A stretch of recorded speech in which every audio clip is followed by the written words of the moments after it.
અમદાવાદના બાવળામાં તસ્કરોનો તરખાટ જોવા મળ્યો છે। વણઝારાવાસના બંધ મકાનમાં ચોરી કરી અને તસ્કરો ફરાર થઈ ગયા હતા। દાગીના સહિત 9 લાખની રોકડ લઈ અને ફરાર થઈ ગયા। તિજોરીના તાળા તોડી સોના ચાંદીના જે દાગીના છે તેની ચોરી કરવામાં આવી છે। દીકરીના મામેરા માટેના દાગીનાની પણ ચોરી કરવામાં આવી છે। પોલીસે ચોરીના કેસમાં વધુ તપાસનો ધમધમાટ પણ અત્યારે શરૂ કર્યો છે। બાવળામાં તસ્કરોનો તરખાટ જોવા મળ્યો છે।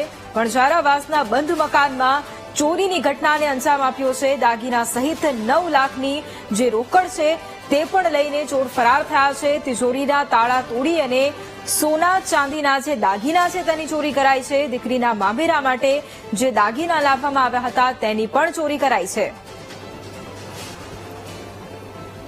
કામ પર અમારા મોટા ભાઈ નીચે રહે છે, તેઓ પ્રાઇવેટ કામ કરવા માટે પ્રાઇવેટ મુજબ દરરોજ જતા હોય છે। તે સમયે તેઓ લગભગ 6:30-7ની અંદર એ લોકો ઘર છોડી લોક મારી અને પોતાના કામ પર ગયા। એ સમયે હું ત્યારે દૂધ લેવા નીચે ઉતર્યો દુકાને જવા, ત્યારે મારા ભાઈનું ઘર લોક મારેલું હતું।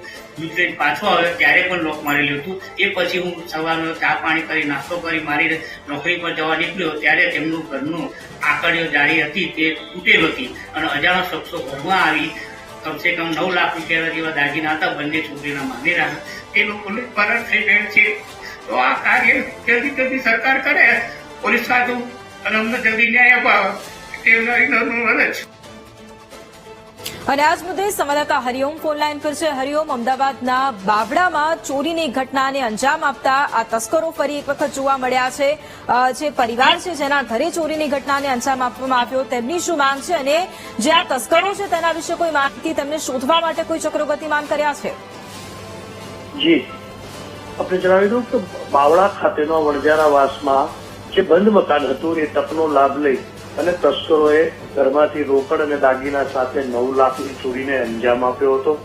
અમદાવાદ ગ્રામ્ય વિસ્તારમાં પાછલા દિવસોમાં લગભગ અનેક વિસ્તારોમાં આવી ઘરફોડ ચોરીઓની ઘટના બનતી જ આવી છે, બની રહી છે। ધંધુકા ખાતે અત્રે યાદ અપાવું, ધંધુકા ખાતે સિવિલ જજના ઘરમાં 25મી જાન્યુઆરીએ આ ચોરીને અંજામ આપ્યો હતો। આવા અનેક ગુનાઓ છે, પણ આજ દિન સુધી ગ્રામ્ય વિસ્તારમાં પોલીસ દ્વારા એક પણ આવા તસ્કરને પકડવાની વાત સામે આવી નથી। ત્યારે આ પરિવાર જે હાલ અત્યારે એક માંગ કરી રહ્યો છે કે આ તસ્કરોને પકડવામાં આવે। આ પરિવાર પર જાણે આપ તૂટી પડ્યું છે।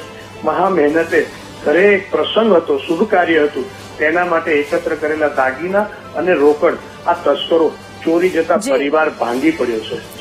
જી બિલકુલ, આભાર હરિઓમ તમામ જાણકારી માટે।